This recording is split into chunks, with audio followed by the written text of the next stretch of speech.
Įsivaizduok, kad kiekvieną dieną į tavo banko sąskaitą įkrenta 86 400 eurų. Ir tik nuo tavęs priklauso, kaip tu tą sumą išleisi, nes yra sąlyga tokia, kad likusi suma į sekančią dieną nepersikelia. Tai ar tu tuos pinigus paliktum likimo valiai, ar stengtumėsi išnaudoti iki kiekvieno cento? Tikriausiai taip, ar ne?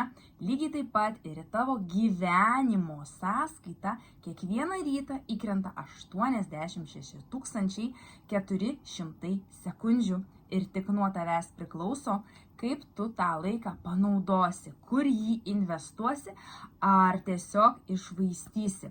Tačiau nuo tavo požiūrio, nuo tavo pasirinkimų priklauso tavo ateities ir tavo viso gyvenimo rezultatai. Nesvarbu, ką bedarysi, bet neleisk, kad tavo laikas būtų iššvaistomas.